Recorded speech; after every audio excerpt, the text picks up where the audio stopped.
तुका म्हणे गर्भवासी सुखे घालावे आमासी गुण गाई नावडी हेची माझी सर्व जोडी विठ्ठल समचरण सरोजम सांद्र नीलांबुधाभम जगन निहित पाणी मंडनम मंडनानाम तरुण तुलसी मालाम कंधरम कंजनेत्रम सदय धवल हासम विठ्ठलम चिंतयामी पांडुरंगा करू प्रथम नमन दुसरे चरणा संतांच्या त्यांच्या कृपादाने कथेचा विस्तारू बाबाजी सद्गुरुदास तुका नमो ज्ञानेश्वरा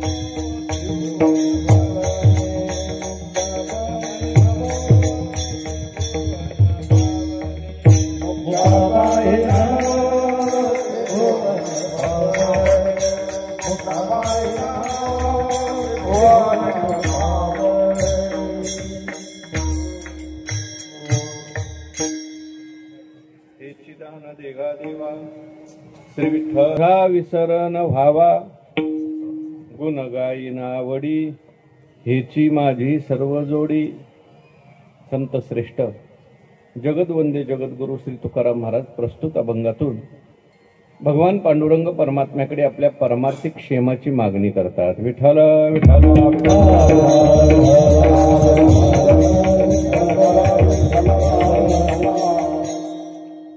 भगवंताच्या कृपेने सर्व साधू संतांच्या आशीर्वादाने अनेक साधू संतांच्या पदस्पर्शाने पुनीत झालेल्या आपल्या या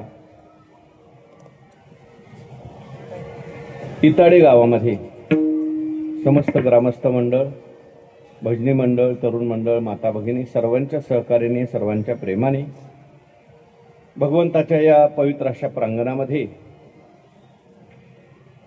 सालाबाद प्रमाणे वैकुंठवासी सद्गुरू श्री सावळाराम महाराज, वैकुंठवासी सद्गुरू श्री केशव महाराज कबीर यांच्या कृपाशीर्वादाने आपल्या सगळ्यांच्या सहकार्याने या ठिकाणी सुरू असलेला हा महोत्सव आणि या उत्सवातील आजची आपली ही जागराच्या कीर्तनाची सेवा आहे. सर्वांच्या वतीने आदरणीय हरिभक्तीपरायण जनार्दन महाराज यांच्या आग्रहाने माझ्याकडे आजची ही सेवा आलेली आहे. सेवेकरता या ठिकाणी उपस्थित असलेले मृदंगाचार्य, गायनाचार्य, सर्व टाळकरी मंडळी, समोर उपस्थित असलेले सर्व ज्येष्ठ श्रेष्ठ श्रोते सज्जन आणि माता भगिनी सर्वांना मी मनोभावाने वंदन करतो. आपण सर्वांनी मिळून टाळी वाजून कीर्तनात सहभागी व्हायचं आहे. विठ्ठल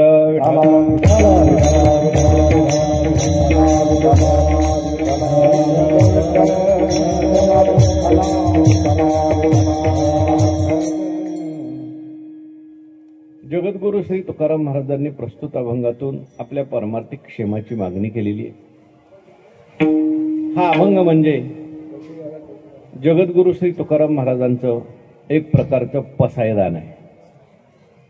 जसं आपल्याला आपण माऊलींचं पसायदान म्हणतो तसं हे जगद्गुरु श्री तुकाराम महाराजांचं पसायदान आहे. सर्वांच्या करता केलेली मागणी तुकाराम महाराजांनी या अभंगातून सांगितलेली आहे.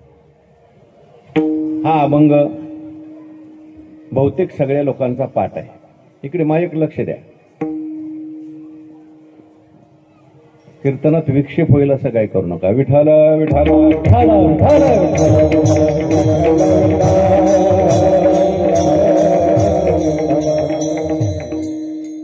बहुतेक हा अभंग सगळ्या लोकांचा पाठ आहे. कारण हा अभंग जो आहे बहुतेक प्रत्येक धार्मिक कार्यक्रम असेल, कीर्तन असेल, भजन असेल, प्रत्येक कीर्तनाच्या शेवटी हा अभंग म्हटला जातो. म्हणून तुम्हाला संपूर्ण महाराष्ट्रामध्ये असा मनुष्य सापडणार नाही ज्याचा हा अभंग पाठ नाही. तुम्ही म्हणले सापडला तर त्याला मनुष्य म्हणू नका. पण हा अभंग आपल्या सगळ्यांचा जरी पाठ असला तर या अभंगाचा अर्थ सगळ्यांना माहितीच आहे असं नाही. विठ्ठल विठ्ठल.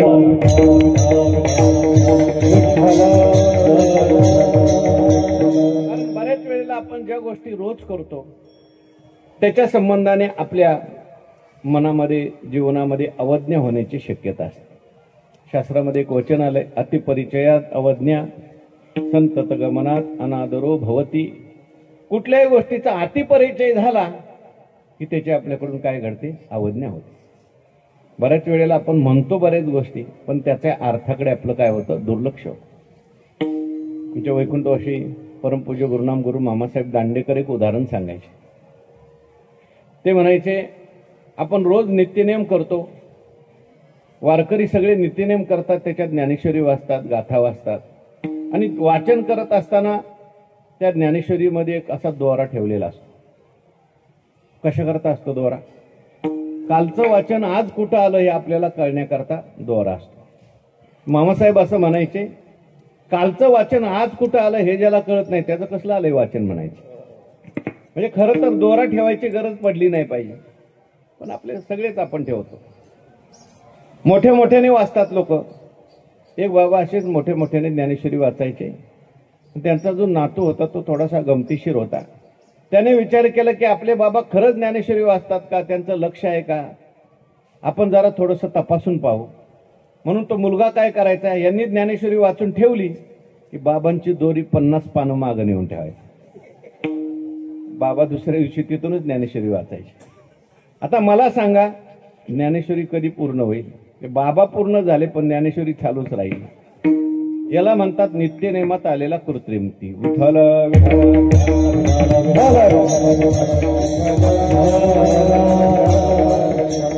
हा अभंग आपण रोज जरी म्हणत असलो तरी सुद्धा त्याच्या अर्थाचं चिंतन घडावं म्हणून हा अभंग घेतलेला आहे. आणि विशेष म्हणजे या अभंगामध्ये तुकाराम महाराजांनी आपल्या परमार्थिक क्षेमाची मागणी केलेली आहे, जे आपल्या सर्वांच्या करता आवश्यक आहे.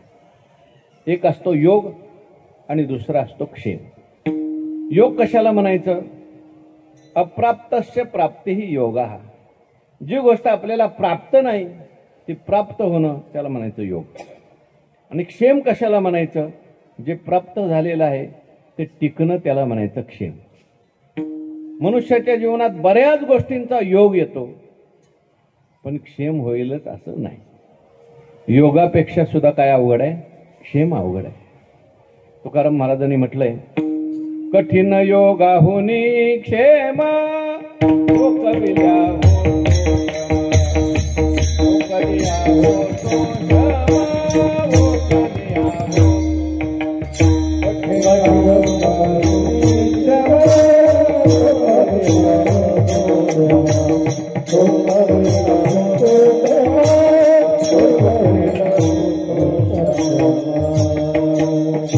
महाराज म्हणतात, कठीण योगाहुनी क्षेम ओ कविल्या होतो श्रम. उदाहरण दिलं महाराजांनी. एका माणसाला गुलाबजामुन खायला मिळाले, बऱ्याच दिवसातून खायला मिळाले, त्याने भरपूर गुलाबजामुन खाल्ले आणि शेवटच्या गुलाबजामुन खाता खाता त्याच्या तोंडात एक माशी गेली. आणि ती माशी गेल्यानंतर आत काय करते तुम्हाला माहिती आहे? त्या माशीने आत गेल्यानंतर गडबड करायला सुरुवात केली, सगळे गुलाबजामुन बाहेर काढले. गुलाबजामुनचा योग आला पण क्षेम झाला नाही.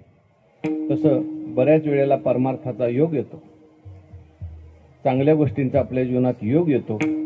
योग येण्याकरता आपले प्रयत्न आवश्यक असतात, पण क्षेम होण्याकरता मात्र देवाला प्रार्थना करावी लागते. विठ्ठल आजच्या अभंगात तुकाराम महाराजांनी जी प्रार्थना केलेली आहे ती क्षेमा करता केलेली आहे, योगा करता केलेली नाही. पण प्रार्थना मागणी शब्द ऐकल्यानंतर आपल्या मनामध्ये प्रश्न निर्माण होतो, का संत सुद्धा तुमच्या आमच्यासारखं देवाकडे मागतात का? आणि संत जर देवाकडे मागत असतील तर मग त्यांच्यात आणि आमच्यात काय फरक राहिला, अशी शंका येऊ शकते. कारण मागणी जी असते ती अपूर्णात असते का पूर्णात असते सांगा बरं? मागणी जी असते ती अपूर्णामध्ये असते. माझ्याकडे काहीतरी अपूर्ण असावं आणि मग मला ते प्राप्त होत नसावं त्याच्याकरता मी दुसऱ्याकडे मागतो. मागणी अपूर्णात असते. संतांचं जीवन पूर्ण का अपूर्ण? पूर्ण जीवन. ज्ञानोबाऱ्यांनी संतांचं वर्णन केलंय. जे ज्ञानगंगे नहाले, पूर्णता जेवोनी झाले, शांतीशी आले पल्लव नवे. ज्यांनी ज्ञानगंगेमध्ये स्नान केलेलं आहे, ज्यांनी पूर्णतेचं जेवण केलेलं आहे आणि शांतीला आलेले नवे नवे पल्लव म्हणजेच संत आहेत. मग पूर्ण असलेले संत देवाकडे मागतील कसा, असा एक प्रश्न निर्माण होतो. विठाल विठाल.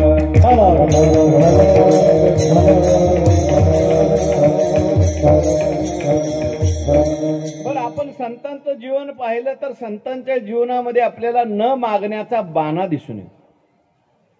तुकाराम महाराजांच्या जीवनामध्ये आपण पाहिलं तर तुकाराम महाराज देवाला म्हणतात, देवा काही मागणं हे आम्हाला उचित वाटत नाही.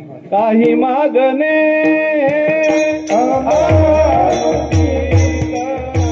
काही मागणे अमानुषित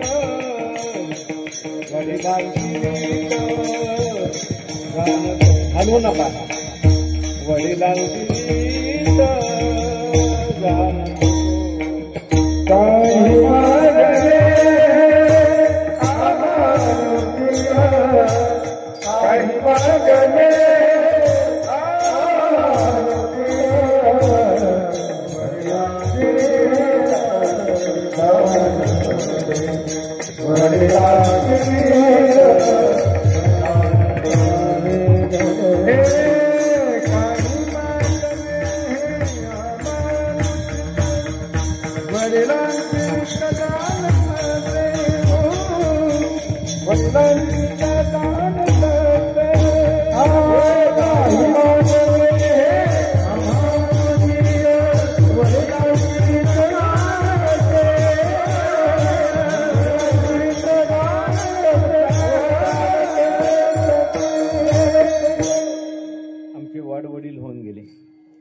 वडील शब्दाचा अर्थ केवळ मांस वंशाचे वडील नाही बरं. ऋषी मुनी संत हे सगळे आपले वडील आहेत. श्रुती स्मृतीचे अर्थ आपणचे होनी मूर्त अनुष्ठाने जगा देत. वडील जे तयाचे आचरती पावले, पाहुनी सात्विक श्रद्धा जो चाले, तया तेची फळ ठेविले ऐसे आहे. वडील शब्दाचा अर्थ जे वाढ वडील म्हणजे जे ऋषी मुनी संत होऊन गेले. प्रल्हाद नारद पराशर पुंडरीक व्यासांबरीश शुक शौनक भीष्मदाल भ्यान हे सगळे आपले वडील आहेत. विठ्ठल विठ्ठल.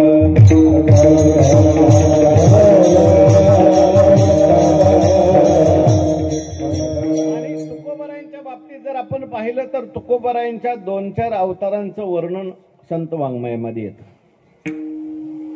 साधू संतांना त्यांचे पूर्व अवतार सुद्धा कळतात. आपण पूर्वजन्मात कोण होतो हे संतांना कळतं बरं. तुकाराम महाराजांच्याच एक शिष्य होऊन गेले शिवूरच्या संत बहिणाबाई. त्यांच्या अभंगामध्ये त्यांनी आपले 13 अवतार सांगितले. कोणत्या गावात घेतले, काय काय साधना केली, काय काय केलं ते सगळं त्याच्यामध्ये लिहिलं. तसं तुकोबारायांच्या सुद्धा अवतारांचं चिंतन संत वाङ्मयामध्ये आहे. आपण पूर्वी कोण होतो हे आपल्याला कळत नाही. कळत नाही ते चांगलं आहे बरं का आपल्याला. कारण एकाच जन्मातले संस्कार आपल्याला झोप येऊ देत नाही. पूर्वजन्मीचं आठवायला लागलं तर आणखीन झोप उडाल्याशिवाय राहणार. पण साधारणपणे आपण कोण होतो याचं वर्म जर ओळखायचं असेल तर आपले आत्ताचे विचार, आपल्या आत्ताच्या आवडीनिवडी याच्यावरून साधारण आपल्याला पूर्वजन्माची ओळख करून घेता येते. ज्ञानोबाऱ्यांची कोवी आहे, मी नेहमी सांगतो, झाड जाणे जे फुले, मानस जाणे जे बोले, भोगे जाणे जे केले पूर्वजन्मीचे. फुलावरून झाड ओळखता येतं, माणसाच्या मनात काय चाललंय त्याच्या बोलण्यावरून कळतं. एखादा मनुष्य सारखंच देवाविषयी बोलत असेल समजायचं याच्या मनात देव आलेला आहे. आणि एखादा मनुष्य सारखंच दुसऱ्याची निंदा करत असेल, हा असा आहे, तो असा आहे, ही अशी आहे, ती अशी आहे, समजायचं ह्याच्या मनात सगळा उकिरडा भरलेला आहे. मानस जाणी जे बोले आणि भोगे जाणे जे केले पूर्वजन्मीचे. आपण पूर्वी काय केलंय? आत्ताचे आपले भोग सारखेच दुःखाचे प्रसंग येत असतील तर समजायचं आपण काय केलंय, भरपूर पाप केलंय. सारखेच सुखाचे प्रसंग येत असतील, पुण्य केलंय. विठ्ठल विठ्ठल विठ्ठल.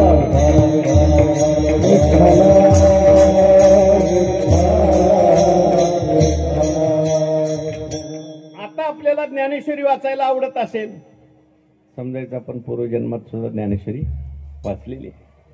आता आपण जर कीर्तन ऐकत असेल, आपण पांडुरंगाची भक्ती करत असो, तर आपल्याला या जन्मातच भक्तीची आवड निर्माण झाली असं नाही बरं. पूर्वज बहुत सुकृताची जोडी म्हणून विठ्ठली आवडे. सगळ्यांना आवडत नाही. काहींना पांडुरंग आवडतो, काहींना साईबाबा आवडतो, काहींना आणखीन कोण आवडतो. प्रत्येकाच्या आवडी निवडी भिन्न आहेत. त्याचं कारण पूर्वजन्माचे संस्कार. संस्कारून ओळखता येतं बरं का. पूर्वी आमच्या संस्थेमध्ये एक कुत्र होतं. तुम्ही म्हणाल तुमच्या कुत्र्याचं काय सांगता, आमच्या घरी 2-2 कुत्री आहेत. ते कुत्र जरा वेगळं होतं बरं. कीर्तन सुरू झालं की असं कीर्तनात येऊन बसायचं आणि कीर्तन संपलं की ते कुत्र निघून जायचं. आजही माऊलीच्या मंदिरात मी रोज प्रवचन करतो. गेली 6 वर्ष झालं, 4 ते 5. पण रोज एक कुत्र बसलेलंच असतं. किती त्याला हकलण्याचा प्रयत्न करा. आम्ही 1-2 वेळा प्रयत्न करून पाहिलं, पण ते सगळं प्रवचन विक्षिप्त करून टाकतं. जात नाही ते, कोणाला काही त्रास देत नाही, पण पुढेच येऊन बसतं कुत्र. आमचं जे कुत्र होतं त्याचं वैशिष्ट्य असं की त्याला एकादशीच्या दिवशी जर भाकरी टाकली तर ते खात नव्हतं. कोण?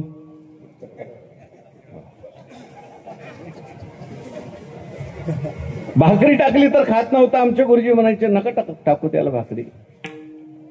याचा आकार जरी कुत्र्याचा असला तरी संस्कार सगळे वारकरीचे आहेत. चुकून कुत्र झालंय ते, कारण एकादशी दिवशी भाकरी खात नाही. आकार कुत्र्याचा आहे पण संस्कार वारकरीचे. आणि एकादशी दिवशी भाकरी खातो, आकार माणसाचा. भोगे तळो येती मागील जन्म,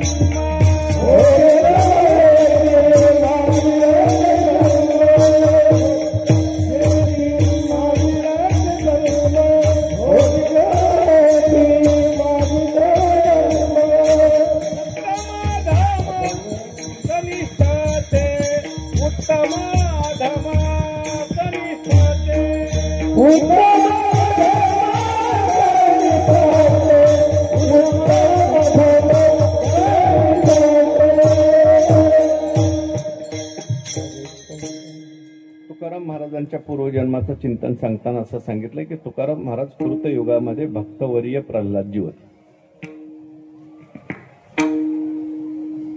पुढचे त्रेतायुगामध्ये राम अवतार झाला, त्यावेळेसही तुकाराम महाराज देवाबरोबर होते. येतो जातो आम्ही देवाचे सांगाते, तुका म्हणे गात देवनाम. तिथे तेच तुकाराम महाराज रामभक्त अंगदजी झाले. द्वापर युगामध्ये कृष्ण अवतार झाला, तेच तुकाराम महाराज उद्धवजी झाले. आणि कलियुगामध्ये तुकाराम महाराजांचे 2 अवतार झाले. जगद्गुरु तुका अवतार नामयाचा, संप्रदाय सकळांचा यथोनिया. पण या सगळ्या अवतारामध्ये जर आपण पाहिलं, महाराजांचा न मागण्याचा बाणा दिसून येतो. विठ्ठल विठ्ठल.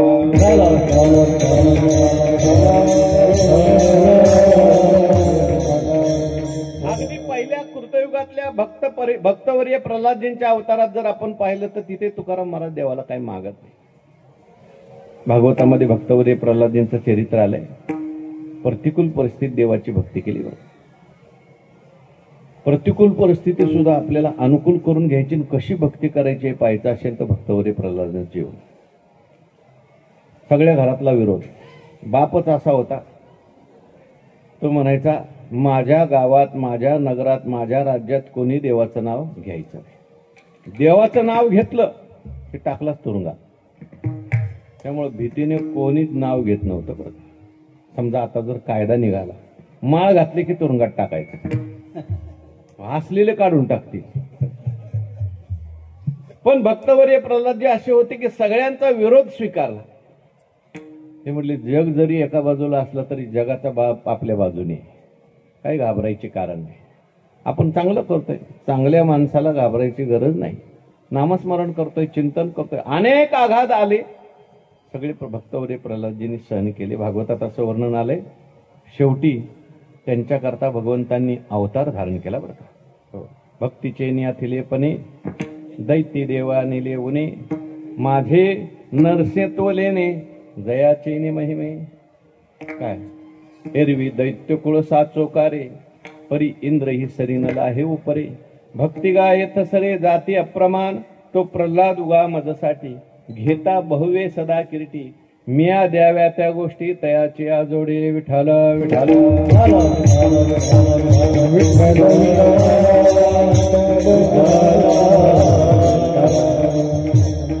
प्रल्हादजींच्या करता भगवान नरसिंह रूपाने प्रगट झाले. त्या हिरण्यकश्यपूला मारलं आणि भागवतात असं वर्णन आलंय की मारल्यानंतर देवाला इतका राग आला, देव जो दिसेल त्याला मारायला लागले.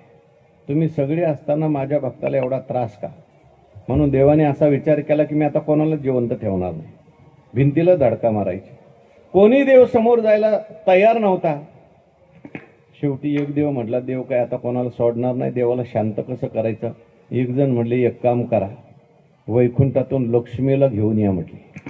बरेच देव लक्ष्मीला पाहिलं की काय होतात, शांत होतात.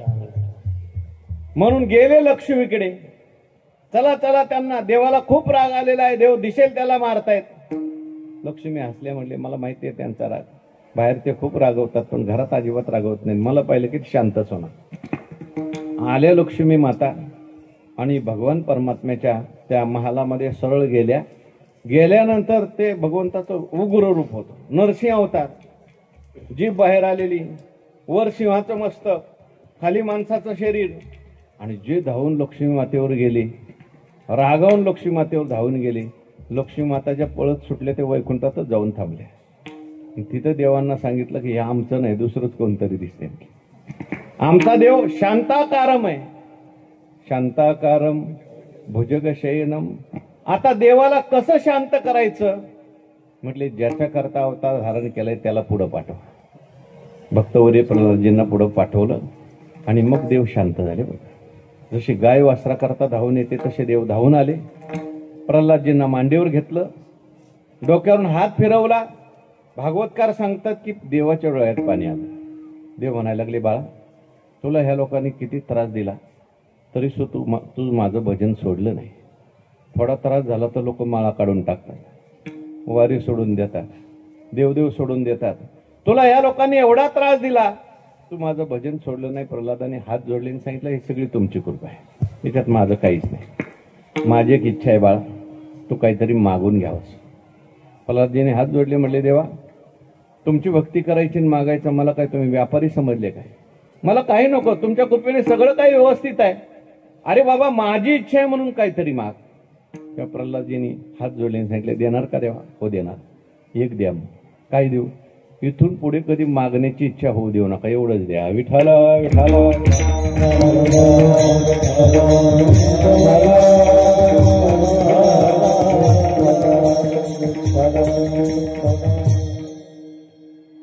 काही मागण्याची इच्छा होऊ देऊ नका, हेच दे असं म्हणणारे प्रल्हादजी आहेत, तेच तुकाराम महाराज आहेत.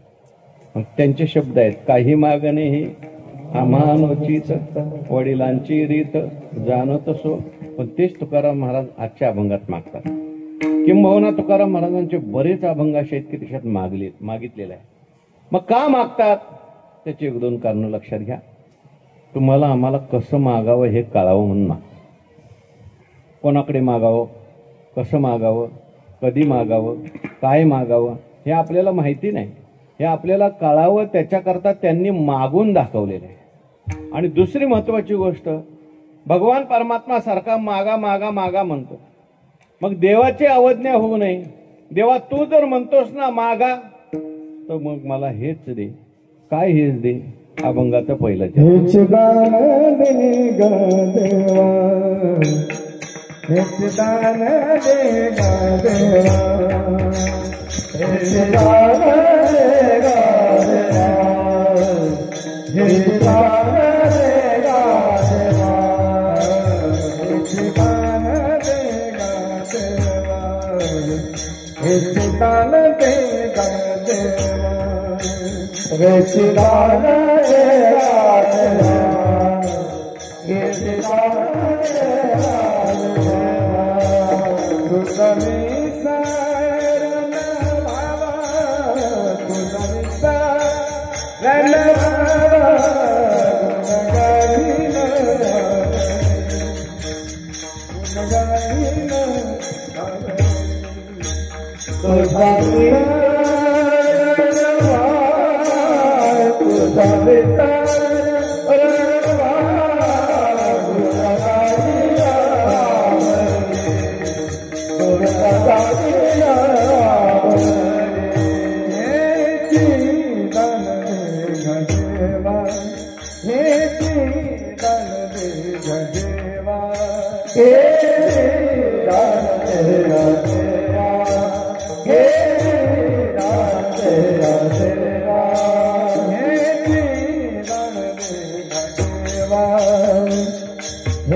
जगद्गुरु श्री तुकाराम महाराज देवासमोर उभे राहिलेले आहेत.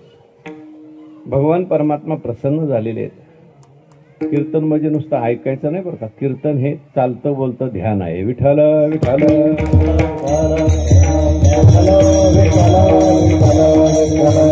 वारकरी संप्रदायातलं भजन म्हणजे ध्यान आहे.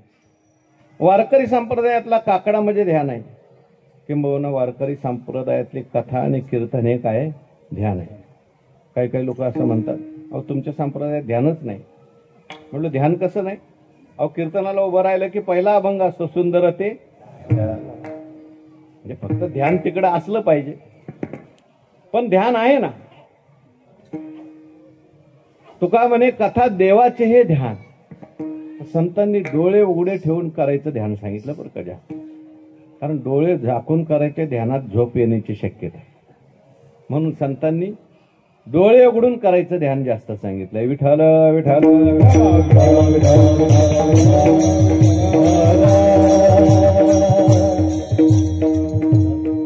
मग आळंदीमध्ये एक शिबिर झालं होतं ध्यानाचं.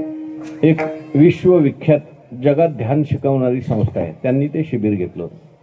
मला प्रवचनाला बोलवलं होतं. प्रवचन संपल्यानंतर संयोजक होते, ते माझ्याकडे आले. म्हटले महाराज खूप चांगलं आहे, तुम्ही सगळं ज्ञानेश्वरीचं सांगता, आम्ही ध्यान करतो, आपण काय करू, दोघांचं काय करू, कोलॅबरेशन करू. म्हणजे तुम्ही आम्हाला हे ज्ञानेश्वरीचं ज्ञान द्या, आम्ही तुम्हाला ध्यान शिकवतो. काय हरकत नाही. आमची काही मुलं घेतली संस्थेतली आणि त्यांचं ध्यान केंद्र पुण्याला खडकवासलेला, तिथे मी घेऊन गेलो. फार सुंदर मेडिटेशन सेंटर. गेल्यानंतर ते म्हटले आम्ही आता ध्यान शिकवतो, सगळ्यांनी बसा. तेही बसले. म्हणजे सगळ्यांनी डोळे झाका. डोळे झाकले. ध्यान करायचं म्हटले. काय ध्यान करायचं? आपल्या हृदयात एक कमल उमललेलं आहे. त्या कमलातून सकारात्मक ऊर्जा, पॉझिटिव्ह एनर्जी आपल्या शरीरात सगळ्या पसरते. पाठीमागच्या बाजूने सगळी नकारात्मक ऊर्जा, निगेटिव्ह एनर्जी निघून जाते. असं ध्यान करा. चांगलं आहे. आम्ही सगळे ध्यान करायला लागलो. आणि 10-20 मिनिटं झाल्यानंतर मला घोरण्याचा आवाज ऐकू आला. कोण घोरते म्हणून पाहिलं तर जे योगा शिक्षक होते तेच घोरत होते मोठे. मी ते ध्यान संपल्यानंतर म्हटलं सर, आम्हाला सगळ्यांना ध्यान चांगलं लागलं, परंतु ध्यान करताना मला घोरण्याचा आवाज आला. तुम्ही काय झोपले होते का काय? म्हटलं. ते म्हणले अहो ती झोप नव्हती, त्याला मेडिटेशन स्लीप म्हणायचं. चांगलं आहे बरं, काही वाईट नाही बरं का. म्हणून संतांनी जास्त जोर दिलेला आहे, जो डोळे उघडे ठेवून ठेवायचा ध्यान. विठ्ठल विठ्ठल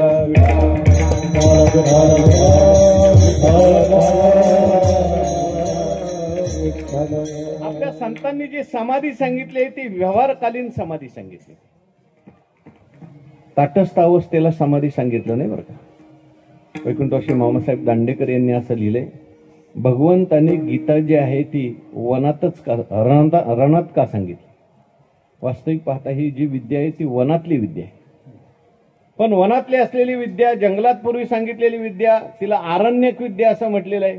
पण भगवंतांनी ती वनातली विद्या रणात आणली, म्हणजे युद्धात सांगितली. कारण युद्ध म्हणजे विक्षेप. एखाद्या धर्मशाळेत सांगायला पाहिजे होती, एखाद्या गुहेत सांगायला पाहिजे होती, पण भगवंतांनी रणात म्हणजे युद्धात का सांगितली. ज्ञानोबांनी वर्णन केलं, ऐशया समयी कर्कशे भोगीजत स्वानंद राज्य कैसे. म्हणजे शस्त्रांची खणखण, बाणांची झंझण, आणि तिथे भगवंतांनी गीता सांगितली. नाथ महाराजांनी गोड वर्णन केले. अर्जुना देऊनी समाधी सवेची घातला महायुद्धी, परी कृष्ण कृपानिधी ताटस्थ त्रिशुद्धी नेदीच स्पर्शो. ताटस्थानाव समाधी म्हणती त्याची ठकली बुद्धी. नाथ महाराज म्हणतात की तटस्थ अवस्था प्राप्त करून घेणं ही समाधी जी आहे ही कायमची समाधी नाही. अर्जुनाला भगवंताने युद्ध करायला लावलं आणि अगोदर समाधी शिकवली. म्हटले, अर्जुना मी तुला अशी समाधी शिकवतो, असं ज्ञान देतो. बाहेर युद्ध चालू असेल, चाललेलं असेल, पण तू समाधी अवस्थेत राहशील. म्हणजे ही चालती बोलती समाधी आहे. विठाल विठाल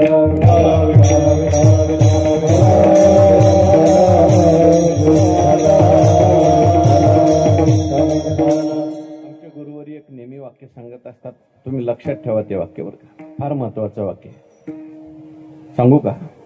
वाक्य असं आहे, शांततेत केलेला शांततेचा अभ्यास विक्षेपात टिकत नाही. वाक्य लक्षात ठेवलं सगळ्यांनी? शांततेत केलेला शांततेचा अभ्यास विक्षेपात टिकत नाही, पण विक्षेपात केलेला शांततेचा अभ्यास कायम टिकतो. हे जन्मभर वाक्य लक्षात ठेवा. आता ह्याच्याकरता उदाहरण सांगू. लोकमान्य टिळक अभ्यास करत असताना रेडिओचा आवाज वाढवायचे ना अभ्यास करायचे. आई म्हणायची, बाळा असा कसा अभ्यास करतो? ते म्हणायचे, आई मी अभ्यासाचा अभ्यास करतो. म्हणजे एकदा का मला रेडिओच्या आवाजात अभ्यास करायची सवय लागली, तुम्ही घरात किती बडबड केली तर मला अभ्यासाला डिस्टर्ब होणार नाही. तसं आपण शांततेचा अभ्यास जर केला, एखाद्या जंगलात जाऊन ध्यान केलं, एकांतात जाऊन ध्यान केलं, लोकांतात आलं की आपल्याला विक्षेप होणार. पण लोकांतात राहून आपण जर ध्यानाचा अभ्यास केला, एकांताचा अभ्यास केला, शांततेचा अभ्यास केला, लोकात किती विक्षेप झाला आपल्याला विक्षेप होत नाही. विठाल विठाल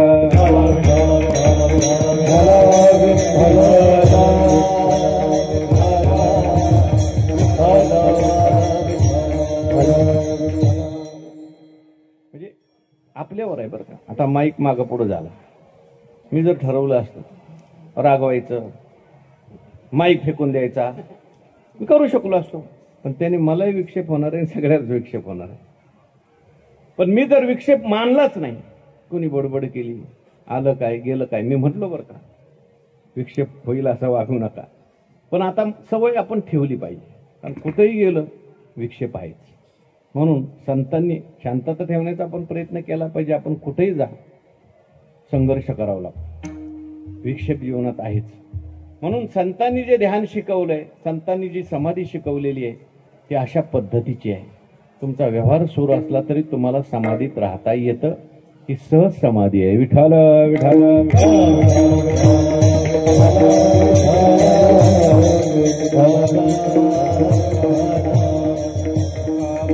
सुख समाधी हरी कथा,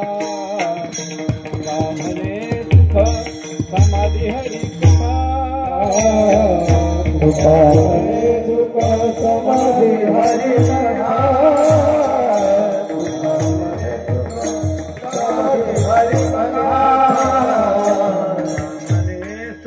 समाधी हरी कथा, म्हणे समाधी हरी कथा, समाधी हरी कथा, समाधी हरी कथा, भवा व्यथा गाईल जो, नेने भवायात व्यथा गाईल जो, धवळे जग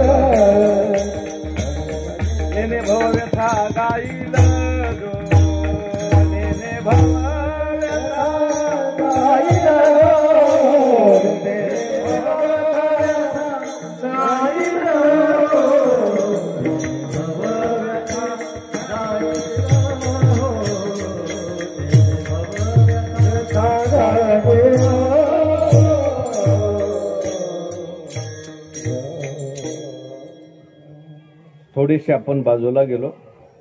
मी हे सांगत होतो, देवाचा आणि तुकाराम महाराजांचा संवाद चाललेला आहे. तुकाराम महाराजांनी देवाला विचारलं, देवाने तुकाराम महाराजाला विचारलं काहीतरी मागा. मग तुकाराम महाराजांनी आपल्याला मार्गदर्शन म्हणून मागितलं. हे चिदान देगा देवा तुझा विसर न भावा. पहिला शब्द आहे हेची, मला हेच पाहिजे, दुसरं काही नको. हेची का म्हटलंय? त्याच्यानंतर दुसरा शब्द आहे दान पाहिजे. मला भीक पाहिजे असं म्हटलं नाही, मला बक्षीस पाहिजे असं म्हटलं नाही, दान पाहिजे असं म्हटलंय. हे चिदान देगा देवा, आणि देवा म्हटलंय. तू कोण आहेस? देव आहे. आणि पुढे म्हणतात तुझा विसर न व्हावा. देवा मला तुझा विसर झाला नाही पाहिजे असं म्हणतात. आता वास्तविक पाहता देवाचा आठव ठेवायचा, विसर न होऊ द्यायचा आपल्या हातात आहे. देवाला काही सांगायची गरज नाही. देवाला का सांगतात की तुझा विसर होऊ देऊ नको म्हणून? एक. दुसरं म्हणजे देवाचा विसर होण्यामध्ये काय हानी आहे, देवाचा आठव होण्यात काय लाभ आहे, आणि देवाचा जर तुम्हाला आठव राहिला तर तुम्ही काय करणार? विठाल विठाल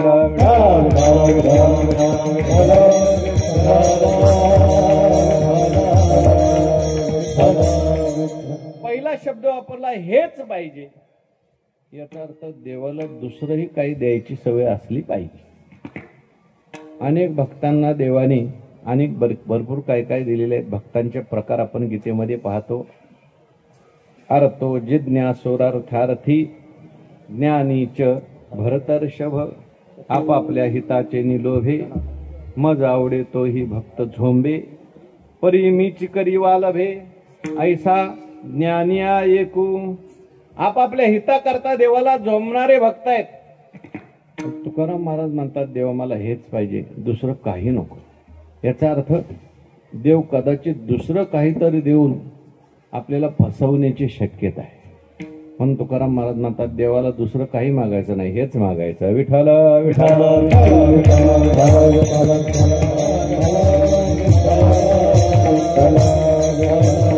जशी आई असते, मुलगा एखादा रडत असेल, लहान मुलगा असेल, पहिल्यांदा तिला काम करायचं असतं म्हणून त्याला एखादं खेळणं देते. काही मुलं असतात खेळणं हातात आलं की ते आईला विसरून जातात, परत खेळत राहतात. पण काही काही मुलं जे असतात ते खेळणं घेत नाहीत, ते आईच्या अंगावर फेकून मारतात. मग आई त्याला एखादा दुसरा खाऊ देते. काही खेळण्यात अडकत नाहीत पण खाऊत अडकतात. पण काही मुलं ते खाऊ सुद्धा आईला फेकून मारतात. मग आई म्हणते आता याला खेळणं नको, खाऊ नको, आता याला मलाच घेतलं पाहिजे, आणि मग त्याला आई घेते. तसं देव सुद्धा एखादं खेळणं टाकतं जीवनामध्ये साधकाच्या. बरेचसे खेळण्यातच गुंतून जातात. देव सुद्धा कधी कधी एखादा खाऊ देतो, जीवनामध्ये मोठा भोग देतो. भोगात अडकणारी माणसं आहेत. पण तुकाराम महाराज सारखे साधक, तुकाराम महाराज सारखे संत देवाला म्हणतात देवा आम्हाला काही नाही. हो, मनशी विभीषण शहाणा परितो महामूर्ख जाना, असं नामदेव महाराज म्हणतात. विठाल विठाल.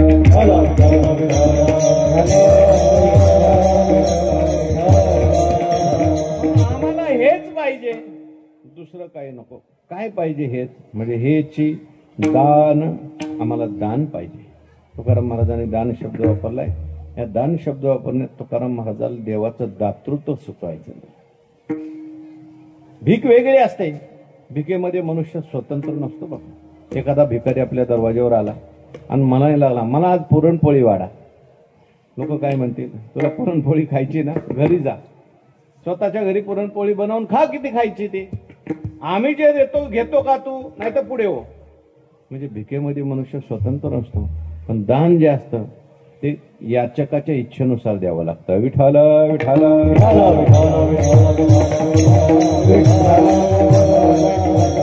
दान शब्दातून महाराज देवाचं दातृत्व त्या ठिकाणी सुचवतात. देव हा दाता आहे. आंधळ्या पांगळ्याचा एक विठोबा दाता. आंधळ्या पांगळ्याचा एक विठोबा दाता. मला विश्व तोचे सर्व मोय जाणता. मला विश्व तोचे सर्व मोय जाणता.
आंधळ्या पांगळ्याचा एक विठोबा दाता. देव दाता आहे. कोणाचा? आंधळ्यांचा, पांगळ्यांचा. हे आंधळी पांगळी म्हणजे देवळा बाहेरचे नाही बरं का. आपण सगळेच आंधळे आहोत, आपण सगळेच पांगळे आहोत. तुम्ही मला आम्हाला आंधळ का म्हणता? आपल्या जीवनामध्ये आपल्याला कर्म कसं करावं याची दृष्टी नाही म्हणून आपण आंधळे आहोत. आपल्याला ज्ञान दृष्टी नाही म्हणून आपण काय आहोत? आंधळे आहोत. आपण पांगळे सुद्धा आहोत. पांगळे आपण का? पांगळा सुद्धा आहे बरं का. पांगुळ झालो देवा नाही हात नवा, बैसलो जयावरी सैराट तिचा. आपली इंद्रिय आपल्या ताब्यात नाही, आपलं मन आपल्या ताब्यात नाही. पांगळा मनुष्य असतो ना, तो पराधीन असतो. पांगळ्या माणसाला जर कीर्तनाला जायचं असेल तर एखाद्या माणसाला म्हणावं लागतं. पूर्वीच्या काळी वाहनं वगैरे नव्हती. मला बाबा खांद्यावर बसव आणि कीर्तनाला घेऊन जा. आणि मग पांगळा मनुष्य त्या माणसाच्या खांद्यावर बसला की ज्याच्या खांद्यावर बसला त्याला त्याच्यावर अवलंबून असतं. याला कीर्तनाला न्यायचं का तमाशाला न्यायचं. तसं तुकाराम महाराज म्हणतात, बैसलो जयावरी सैराट. ज्याच्यावर आम्ही बसलोय घोड्यावर ते सैराट निघालेली. मन नावाचं घोडं बरं का. आणि ते असं निघालंय, खेटिता कुंपकाठी कुंट दरडी न पाय. दरड पाहत नाही, काट्या पाहत नाही. कधी काट्यात घेऊन जातं, कधी दरडीत घेऊन जातं मन. विठ्ठल विठ्ठल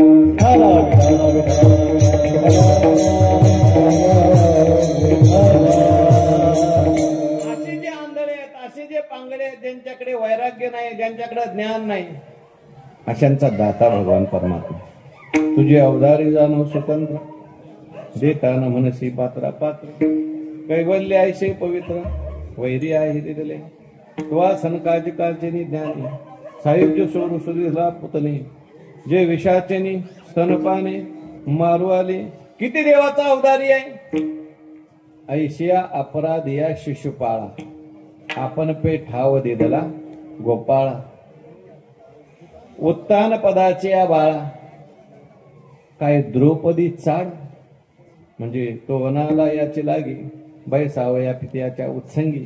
परी तो चंद्र सूर्या परिसजगी, श्लाघ्य केला. कोणी कसा जरी देवाकडे गेला, देव त्याचा उद्धार करतो. विठ्ठल विठ्ठल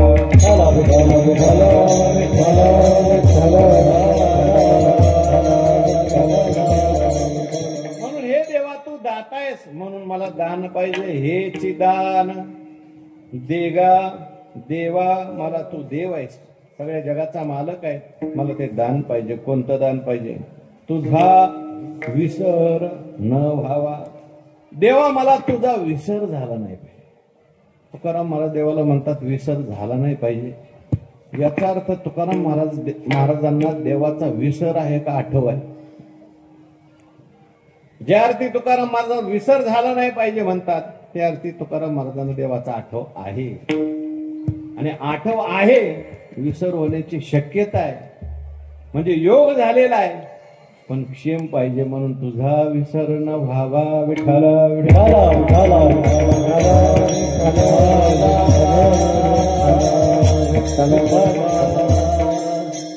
बर. आता तुझा विसर होऊ देऊ नको असं देवाला तुकाराम महाराज म्हणतो. मी आणखीन एक प्रश्न केला होता. एखाद्याचा विसर ठेवायचा का आठव ठेवायचा हे आपल्यावर आहे का त्याच्यावर आहे? एखाद्याचा आठव ठेवायचा, विसर ठेवायचा आपल्यावर आहे, त्याच्यावर काय? पण तुकाराम महाराज देवाला का म्हणतात? वेळ मिळाला तर मी शेवटी सांगेन. पण देवाला म्हणतात तुझा विसर होऊ देऊ नको. आपण व्यवहारामध्ये पाहतो, जी माणसं देवाला विसरलेली आहेत, व्यवहारामध्ये त्यांची काही विशेष हानी झाली असं दिसून येत. त्यांच्याकडे बंगले आहेत, त्यांच्याकडे गाड्या आहेत. तुम्ही बघा, काही खातात, काही पितात. अशाच लोकांच्याकडे संपत्ती जास्त आहे. असेच लोक लौकिक दृष्टीने सुद्धा समाधानी सुखी असलेले आपल्याला दिसतात. उलट देवाच्या मागे लागलेले, त्यांची फटफटीती आहे. कीर्तनाला जातात, प्रवचनाला जातात. कधी कधी त्यांच्या संसाराकडे त्यांचं काय होतं, दुर्लक्ष होतं. आणि त्यांच्या संसाराच्या नावे घालून या अशी स्थिती दिसते. मग तुकाराम महाराज तरी सुद्धा देवाला म्हणतात, तुझा विसर त्या ठिकाणी होऊ देऊ नको. असा देवाचा विसर झाला तर काय हानी आहे. विठ्ठल विठ्ठल विठ्ठल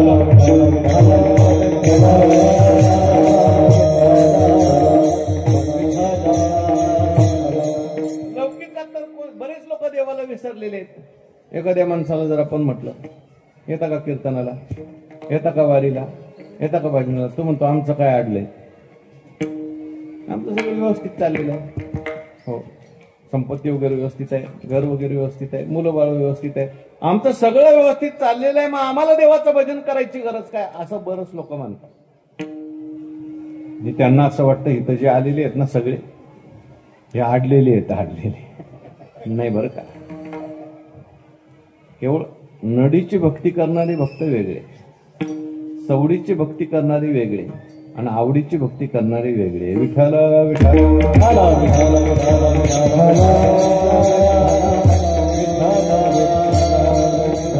तुकाराम महाराज देवाला विसर होऊ देऊ नको म्हणतात.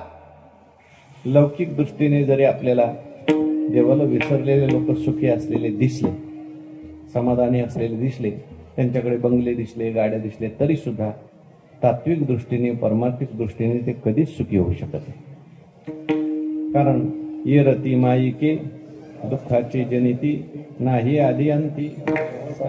देवाला सोडून जेवढं काही जगामध्ये आहे ते सगळं दुःखच निर्माण करणारं आहे. पण लौकिक दृष्टीने ते जरी सुखी दिसत असले तरी दिसतं तसं. गुरुवारी दृष्टांत सांगत असतात, एका माणसाने पूर्वीच्या काळामध्ये असा कातड्याचा चांगला बोट मुंबईवरून शिवून आणला, पुण्यातून शिवून आणला, आणि रस्त्याने जात असताना तो असा बूट घालून जायचा. तो वाजत वाजत जायचा. सगळे लोक त्याच्याकडे बघायचे, काय बूट आहे तुमचा, काय बूट तुमचा आवाज करतो, काय दिसायला बूट सुंदर आहे.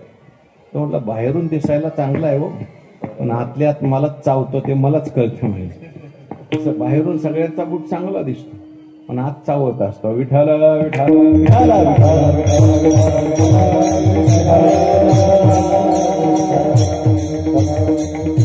देवाला विसरण्यामध्ये फार मोठी हानी आहे. कोणती हानी आहे?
देवाच्या विसरामध्ये फार मोठी हानी आहे. वास्तविक पाहता जीव जो आहे तो परब्रह्म स्वरूप आहे. भगवान परमात्मा गीतेमध्ये सांगतात, ममैवांशो जीव लोके जीवभूत सनातना मनःष्ठानि इंद्रियानि प्रकृती स्थाने करिष्यति. तुका म्हणे कैची कीव कोठे जीव निराळा. जीव हा परमात्मा स्वरूप आहे. परमात्मा जसा सच्चिदानंद रूप आहे, नित्य आहे, तसा जीव सुद्धा आनंद स्वरूप नित्यच आहे. मग जीव जीव का झाला हो? तो विसरला. कशाला विसरला? मी कोण आहे विसरला. त्या विसराच्या दिवशी प्रसिद्धी गा जीव ऐसी. जीव आपल्याला विसरला, आपल्या स्वरूपाला विसरला आणि विसरल्यामुळेच तो जीव झालेला आहे. हा, म्हणून त्याला विचार करावा लागतो मी कोण आहे म्हणून. विसरलं असं आपल्याला प्रमाण पाहिजे. विसरल्यामुळे जीव झालाय. विठ्ठल विठ्ठल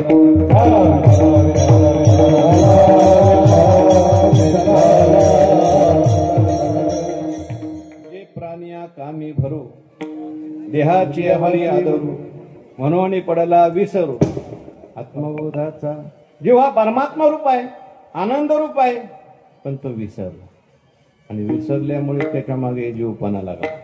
विसरल्यामुळे सगळं जन्म मरण आलं, विसरल्यामुळे सुख दुःख आलं. म्हणून आपल्या स्वरूपाला विसरल्यामुळे, देवाला विसरल्यामुळे हे सगळा प्रपंच आपल्या मागं लागलाय. सुख दुःख आपल्याला मागं लागलेले. म्हणून तुकाराम महाराज म्हणतात, देवा तुझा विसर कधीही मला होऊ देऊ नये.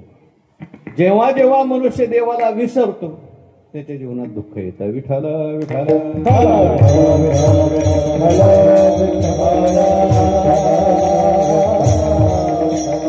भागवतामध्ये तुम्ही बघा, जेव्हा जेव्हा लोकांचं लक्ष देवाकडून ढळलं तेव्हा तेव्हा लोकांच्यावर संकट आलं. पुतना आली. पुतना आल्यानंतर सगळे लोक देवाकडे बघत होते, आनंदाने नाचत होते, आनंदाने गात होते, देवाचं भजन करत होते. पण कंसाने कोणाला पाठवला? त्या पुतनेला. आणि ती पुतना जी काही सामान्य वेशात आली नाही, सुंदर वेश परिधान करून. मग आल्याबरोबर जसं आता कीर्तनात कोणी आलं की सगळे लोक तिकडे बघतात. माणसं काही कधी बघितले, नेहमीच मनुष्य असतं, पण लक्ष लगेच विचलित होतं. पुतना आल्याबरोबर लोक लगेच बघायला लागले. कोण म्हणायला लागलं काय पुतणीची साडी आहे, कोण म्हणायला काय पुतणीचे अलंकार आहे, कोण म्हणायला काय पुतणीची चप्पल आहे, कोण म्हणायला काय पुतणीची पर्स आहे. लक्ष्मी सारखीच आलेली होती. देव म्हणायला लागला मी वैकुंठातून आलो यांच्या करता, पण यांचं लक्ष काय माझ्याकडे दिसत नाही. देवळात गेल्यानंतर लक्ष कुठं पाहिजे? देवाकडे पाहिजे. पण बऱ्याच वेळेला देवळात जरी मनुष्य गेला कसं बसं देवाचं दर्शन घेतो, देवळातल्या आरशात आपल्यालाच बघत बसतो. सत्संगात गेल्यानंतर सुद्धा माणसाचं लक्ष जर कपड्याकडे जात असेल, अलंकाराकडे जात असेल, समजायचं आपल्या मनात पुतना आली. विठ्ठल विठ्ठल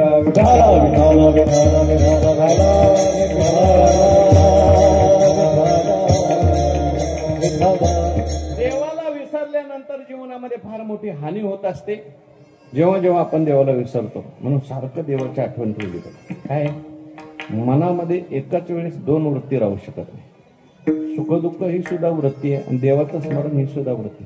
आपण देवाचं जर स्मरण करत राहिलो, जीवनात किती जरी दुःख आली तर ती दुःख सुद्धा माणसाच्या मनावर परिणाम करत. म्हणून महात्म्यांच्या जीवनात काय दुःख आली नाही का? तुकाराम महाराजच्या जीवनात किती दुःख आली. मला असं वाटतं त्यांच्यासारखे जर आपल्या जीवनात दुःख आली तर आपण परमात्मा सुद्धा टिकणार नाही. पण महाराज त्या ठिकाणी नामस्मरणात चिंतनात असल्यामुळे देवान सगळी दुःख जी होती ती सगळी प्रतिकूल परिस्थिती महाराजांनी अनुकूल करून दिली. बरी झाली देवा निघाली दिवाळी, बरी या दुष्काळी पिडा केली अनुतापे तुझे, राहिले चिंतन झाला हा वमन संसार. हो, भागवतामध्ये कुंतीने देवाला दुःख मागितलं. देवाने कुंतीच्या हात तोंडावर हात ठेवला, म्हटले असं काय अभद्र मागते, आता तुझे कुठं सुखाचे दिवस आले, जन्मभर दुःख भोगलेस आणि मला दुःख का मागते? ती म्हटली देवा मी दुःख का मागते माहिती, त्याचं कारण असं आहे, आतापर्यंत तू होता, आमच्या जीवनात जरी संकट आली दुःख आली तरी आम्हाला काहीच वाटलं नाही, आता सुखाचे दिवस आले तू जाणार, असं मला सुख नको की तुझं स्मरण घेऊन जाईल. माझ्या जीवनात दुःख असलं की तुझं स्मरण होतं आणि तुझं स्मरण जे आहे ते असलं सगळी दुःख आली तरी काहीच वाटत नाही. विठ्ठल विठ्ठल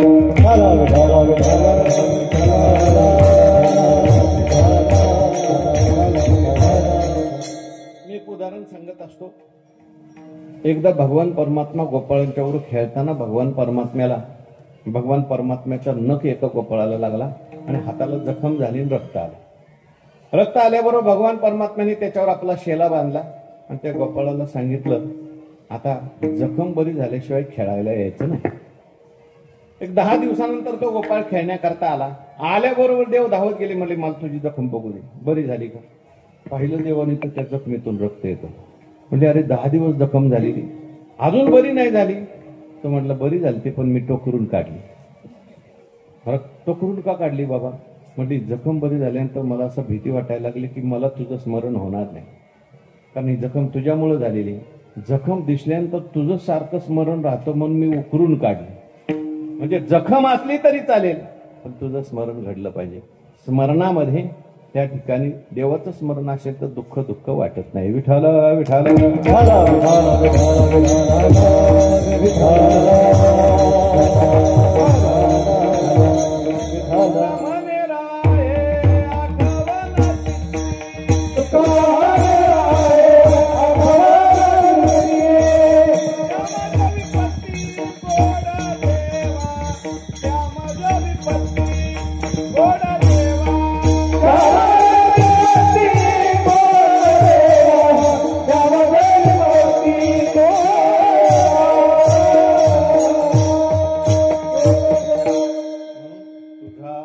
विसर न व्हावा. तुकाराम महाराज, देवाचा विसर करायचा आहे का आठव करायचा आहे तुमच्या हातात आहे. देवाला का सांगतात? त्याचं कारण असं आहे, बऱ्याच वेळा आपण ठरवतो देवाचं स्मरण करायचं, पण माणसाचं मन असं विचित्र आहे, कधी देवाचं विस्मरण होऊन जातं त्याला कळत. एखादा भयंकर प्रसंग जीवनामध्ये येतो आणि देवाचं सहज विस्मरण होऊन जातं. पण देवाने जर ठरवलं याला स्मरण करून द्यायचं, तर मग मात्र कायम आपल्याला देवाचं स्मरण राहू शकतं. मग देवाला सांगितलं तुझा विसर न व्हावा, तुझा आठव ठेवायचं काम देवा तूच कर, मला तुझा विसर होऊ देऊ नकोस. ठीक आहे तुकाराम महाराज, मी तुम्हाला माझा विसर होऊ देणार नाही.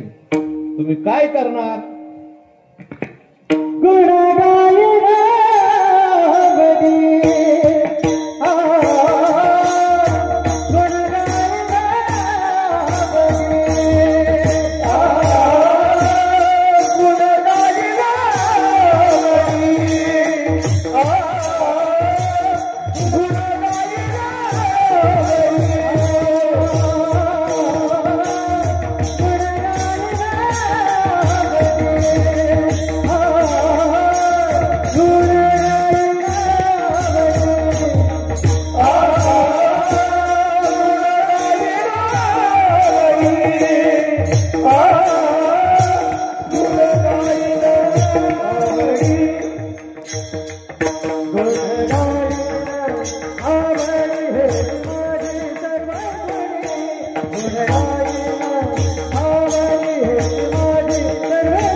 तुम्ही जर मला तुमचा विसर होऊ दिला नाही ना, तर मी माझ्या जीवनातला क्षण वाया जाऊ देणार.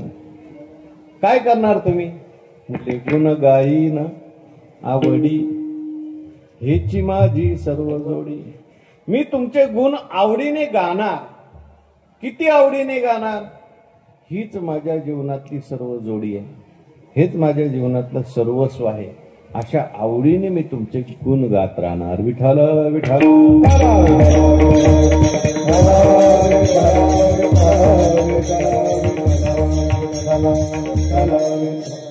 भगवंताचे गुण गाण्यामध्ये खूप मोठा लाभ आहे.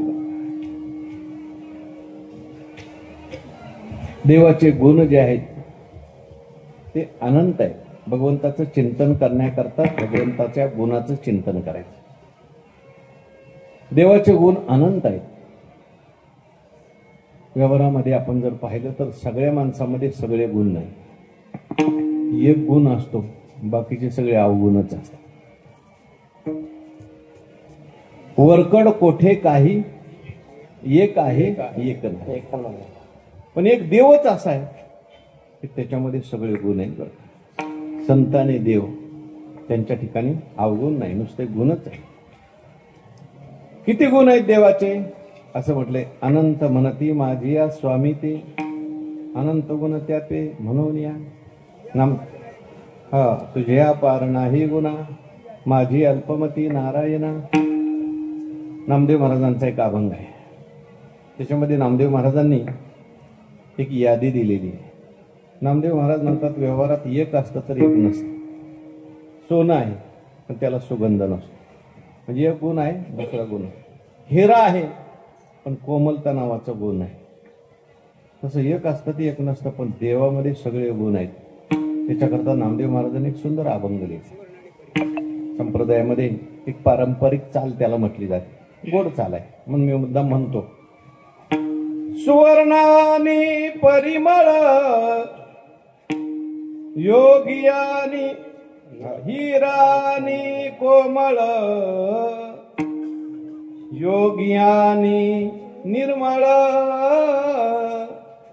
हे दुर्लभ जी दाता, हे दुर्लभ जी दाता, हे दुर्लभ जी दाता, हे दुर्लभ जी दाता. देव महाराज यादी सांगतात, सुंदर आणि पतिव्रता, सुंदर आणि पतिव्रता, सावधान होय श्रोता, सावधान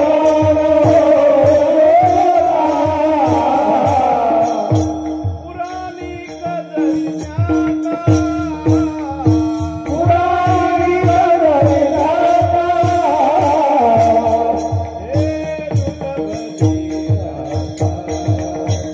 हे दुर्लभ जी दाता, हे दुर्लभ जी दाता, हे दुर्लभ जी दाता.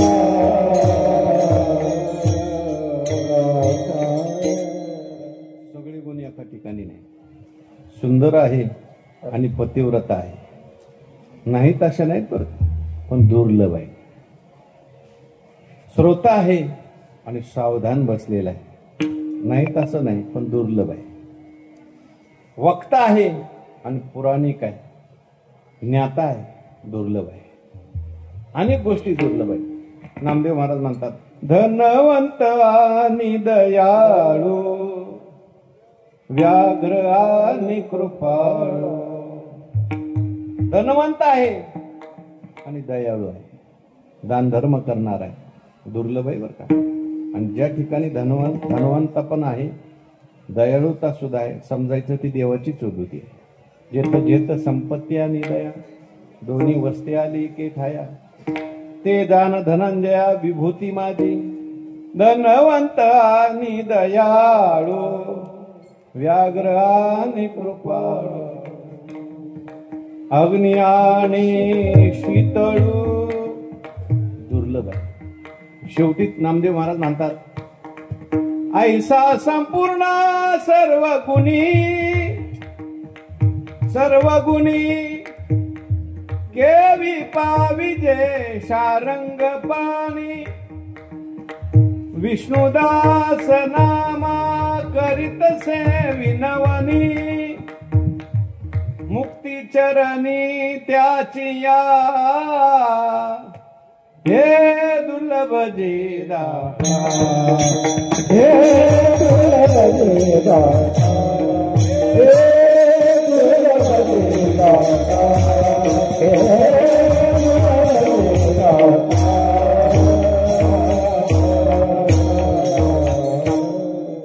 देवाच्या ठिकाणी सगळे गुण आहेत. संतांनी देवाच्या 6 मुख्य गुणांचं वर्णन केलंय. ऐका, यश, श्री औदार्य ज्ञान वैराग्य ऐश्वर्य हे सहा ही गुणवर्य वस्ती जेत म्हणून तो भगवंत. जिथं देव असतो तिथं यश असतं. बरीच लोक म्हणतात आम्हाला यशच मिळत नाही, किती प्रयत्न करतो पण यशच येत नाही. त्यांच्याकरता श्रीमद भगवद्गीतेतला एक शेवटचा श्लोक आहे. धृतराष्ट्र जो आहे तो संजयाला एकच प्रश्न विचारायचा. धर्मक्षेत्रे कुरुक्षेत्री समवेतायुत्सवः मामका पांडवाश्चैव किम कुर्वत संजय. संजयाला धृतराष्ट्राचा एकच प्रश्न होता की विजय कोणाचा होईल. सांगे विजयाची गुढी. संजय हुशार होता. संजयला माहिती आहे संजय कामाला होता कोणाकडे, धृतराष्ट्र. याला जर मी सांगितलं पांडवांचा विजय होईल तर या म्हाताऱ्याला आवडणार. म्हातारा मी शब्द वापरत नाही बरं, ज्ञानोबारांनी वापरलाय. म्हातारा मोहे नाशिला, मोहाने नाचलेला आहे म्हातारा. संजयाने सांगायचं देवाने विश्वरूप दर्शन दाखवलंय. देव सांगतायत ब्रह्म म्हणजे काय, माया म्हणजे काय, जीव म्हणजे काय, असं सांगायला सुरुवात केली की त्या धृतराष्ट्राला राग यायचा. तो म्हणायचा तुला इथं कशा करता बसवलंय. अहो अमृताचा पाऊस वर्षला आणि हा आस्ताची गेला शेजे गावात. अमृताचा पाऊस गीता होती पण हा म्हणायचा बाकी मला काय सांगू नकोस, मला फक्त सांग विजय कोणाचा होईल. संजयने सांगितलं आता याला सांगायचं तर खरं आहे पण काय काय माणसाला खरं सांगितलं तर राग येतो, मग थोडं वेगळ्या भाषेत सांगितलं. तो म्हटलं विजय कोणाचा होईल मला माहिती नाही पण विजय कुठं असतं ते तुम्हाला सांगतो. यत्र योगेश्वर कृष्णो यत्र पार्थो धनुर्धरा तत्र श्रीर्विजयो भूतीर ध्रुवा नीतिर्मतीर मम. ज्या ठिकाणी काय चंद्र तेथे चंद्रिका, शंभू तेथे अंबिका, संत तेथे विवेका. असं नाही की जिथे भगवान परमात्मा आहे, जिथे भगवंताचे भक्त आहेत तिथे विजय आहे. देव आहे तिथे यश आहे. विठ्ठल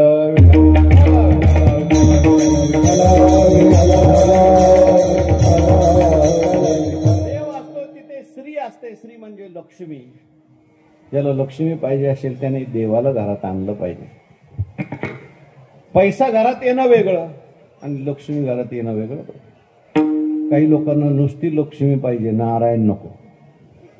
मग लक्ष्मी येते पण तिच्या वाहनावर बसून येते. त्या लक्ष्मीचं वाहन आहे म्हणतात घोबड. घोबडाला हिंदीत म्हणतात उल्लू. म्हणजे एकटी आली तर उल्लूवर बसून येते, ज्याच्या घरी जाते त्याला परत जाते. पण लक्ष्मी जर देवाबरोबर आली तर ती स्थिर राहते. ना तरी लक्ष्मी स्थिरावली मुकुंदी जैशी. देवाकडे नुसती श्री आहे असं नाही. यश, श्री, औदार्य, ज्ञान, वैराग्य, ऐश्वर्य हे सहाही गुणवर्य वस्ती जे असे जे गुण आहेत देवाचे, तुकाराम महाराज म्हणतात ते आवडीने गाणं. आवड कशाला म्हणतात? आवड असली की माणसाला कंटाळा येत नाही. आवड असली की माणसाला लाज वाटत नाही आणि आवडीची गोष्ट पुन्हा पुन्हा करावी वाटते. विठ्ठल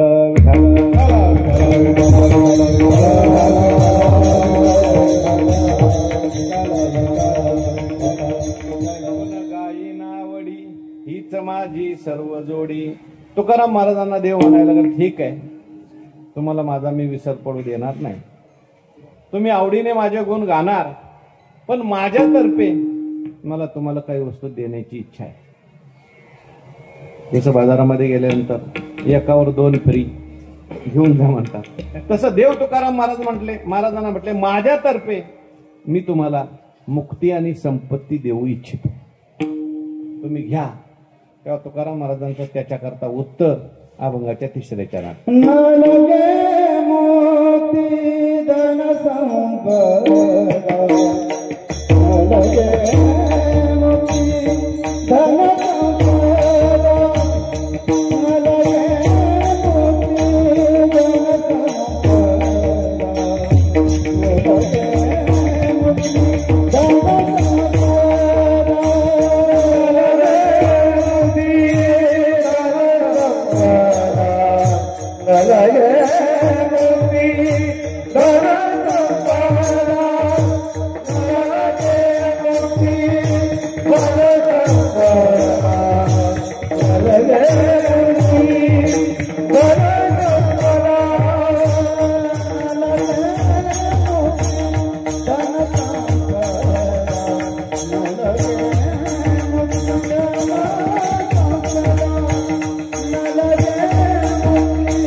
देवा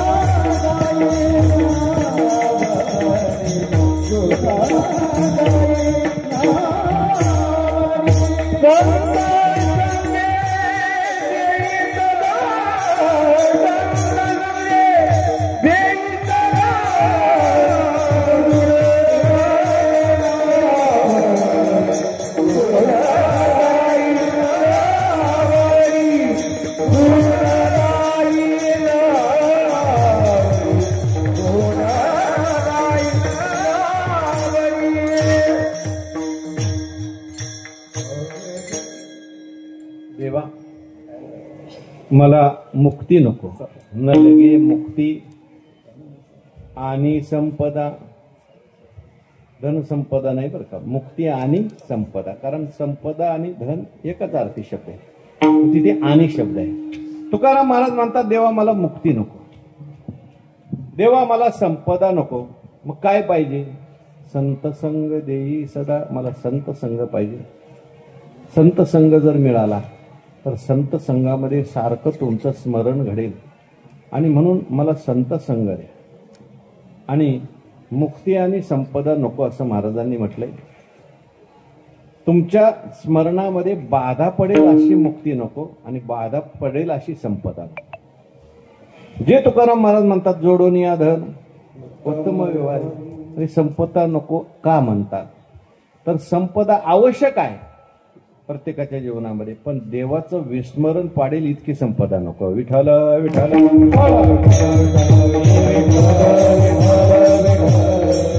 कारण बऱ्याच वेळेला चांगलं झालं की मनुष्य देवाला विसरतो, संपत्ती आली की मनुष्य देवाला विसरतो. रामायणातलं प्रसिद्ध उदाहरण आहे सुग्रीवाचं. सुग्रीवाचं राज्य त्याच्या मोठ्या भावाने हरून घेतलं होतं, पत्नीला ठेवून घेतलं होतं, आणि म्हणून सुग्रीव भगवान परमात्म्याबरोबर मैत्री करतो. देव त्याचं काम करतात, वालीला मारतात, त्याला राज्य मिळवून देतात, त्याची पत्नी मिळवून देतात, आणि त्याला सांगतात आता मी तुझं काम केलंय, मला तू विसरू नको. 4 महिने मी चातुर्मासा करताय का याच्यावर थांबतो पर्वतावर. 4 महिने झाले की आपल्याला माझं काम करायचंय, सीतामातेच्या सीतेच्या शोधा करता जायचंय, मला तू विसरू नकोस असं सांगितलं. सुग्रीवाला राज्य प्राप्त झालं, सुग्रीवाला संपत्ती प्राप्त झाली, पत्नी प्राप्त झाली, आणि 4 महिने होऊन गेले, सुग्रीव विसरून गेला. 5वा महिना सुरू झाला तरी सुग्रीव अजून येत नाही. देवाला राग आला. लक्ष्मण महाराजांना सांगितलं त्या सुग्रीवाला जाऊन सांग, ज्या बाणाने त्याच्या भावाला मारलंय तो बाण अजून माझ्याकडे तसाच. लक्ष्मण महाराज म्हणले असली कामं तुम्ही मला सांगत, आताच जातो त्याला मारूनच येतो म्हणे. भगवंत म्हणले मारायची गरज नाही, त्याला थोडं समजून सांग. समजून सांगितलं, मग सुग्रीव विसरला नाही. सुग्रीवाला आठव झाली, पण आठव करून देण्याकरता हनुमंतराय होते. विठ्ठल विठ्ठल.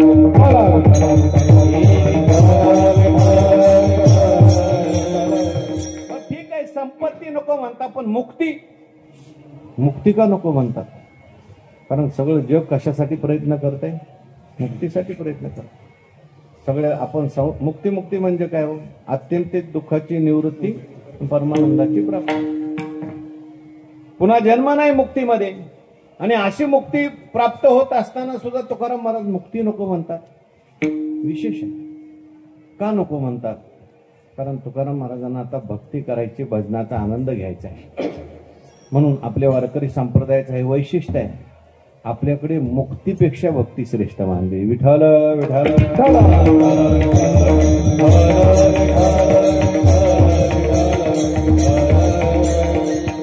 कारण मुक्ती सुद्धा आपल्या भजनाच्या आड येऊ शकते. कारण मुक्तीमध्ये जे आहे त्रिपुटी नसते. मुक्तीमध्ये देहाचं भान नसतं, आणि मग देहाचं भानच नसेल तर भजन काय करणार, नामस्मरण काय करणार, वारी काय करणार? म्हणून संत म्हणतात मोक्षपद तुच्छ केले या कारणे आम्हा जन्म घेणे युगायुगी. सेवेच्या आड जर मुक्ती येत असेल, समाधी येत असेल, साधू संतांनी त्या समाधीला सेवेला आड बाजूला केलेलं आहे. एक उदाहरण आलंय भागवतामध्ये. भगवंताचा सारथी आहे दारुक. एकदा काय झालं, त्या दारुकाला भगवंताला हवा घालण्याची, पंख्याने हवा घालण्याची सेवा मिळाली. आता नेहमी घोड्याची सेवा, घोडे चालवण्याची, आणि आज मात्र मोठी सेवा मिळाली. सगळे संत बसलेले होते संत सभेमध्ये, दारुकाला तो पंखा हलवण्याची सेवा मिळाली. खूप आनंद झाला आणि पंखा हलवता हलवता असं वाटायला लागलं माझं काय भाग्य आहे, आज मला देवाच्या जवळ राहून त्यांना पंखा हलवण्याची भाग्य मिळालं. आणि हलवता हलवता त्यांना अष्टसात्विक भाव निर्माण झाले, समाधी लागली आणि समाधी लागल्यावर ते पंखा घेऊन देवाच्या अंगावर पडले. जसं काही काही लोक विना घेऊनच कीर्तनात पडतात. इथे ना पडणारे कोणी, पण 9 ते 11 जर कीर्तन असेल तर बऱ्याच वेळेला किंवा आनंदाच्या भरामध्ये ते पडतात. आता त्यांचं ते त्यांच्या ठिकाणी चांगलं आहे बरं का, समाधी काय वाईट आहे का, नाही.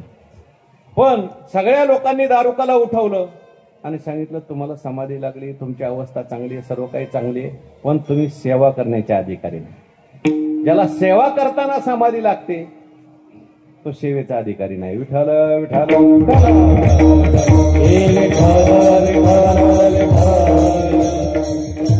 वारी करायची असेल समाधी चालत नाही, भजन करायचं असेल, कीर्तन करायचं असेल, समाधी मुक्ती चालत नाही. म्हणून साधू संतांनी देवाला सांगितलं तुझी मुक्ती जी आहे ना बाजूला ठेव, आम्हाला भजन करायचंय, नामस्मरण करायचंय. न लगे मुक्ती आणि संपदा.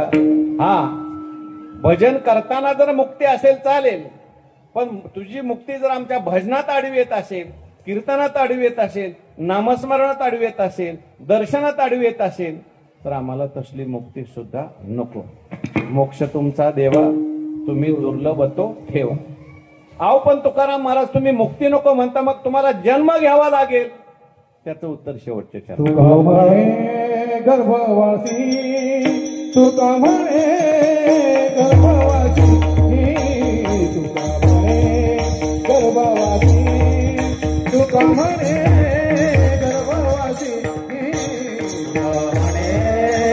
गर्भवासी, तुका म्हणे गर्भवासी, तुका म्हणे गर्भवासी, गर्भवासी, तुका म्हणे गर्भवासी, तुझे गाला हे आमासी, तुझे गाला हे आमासी, आमासी, आमासी,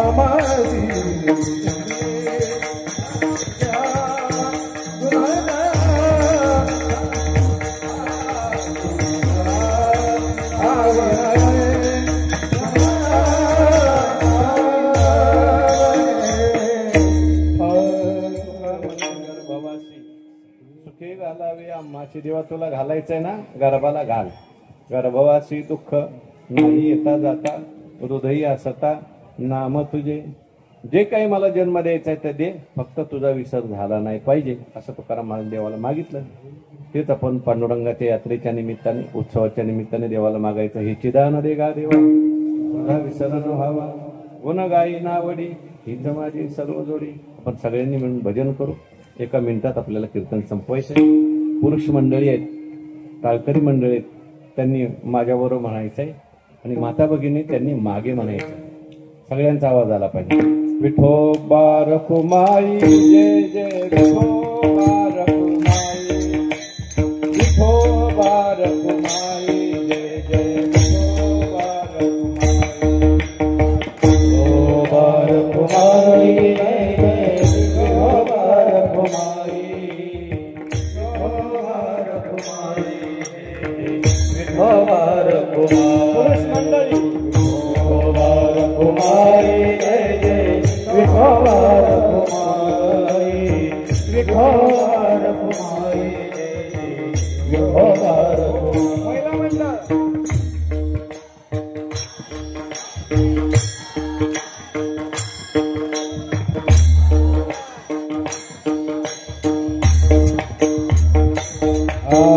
विठोबा रखुमाई जय जय विठोबा रखुमाई, विठोबा रखुमाई जय जय विठोबा रखुमाई.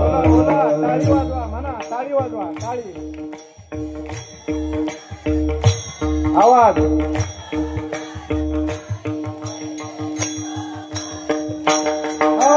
विठोबा रखुमाई जय जय विठोबा रखुमाई,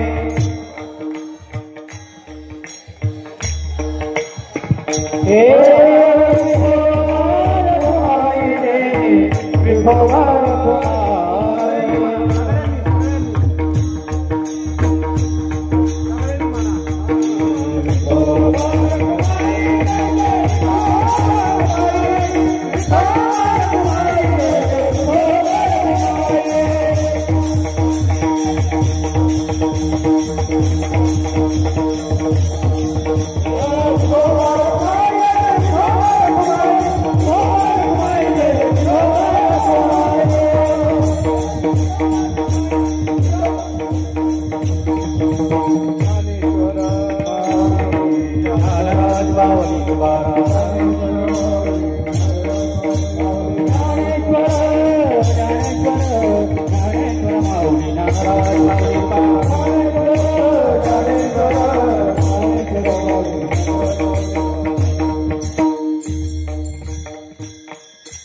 विठ्ठल जय जय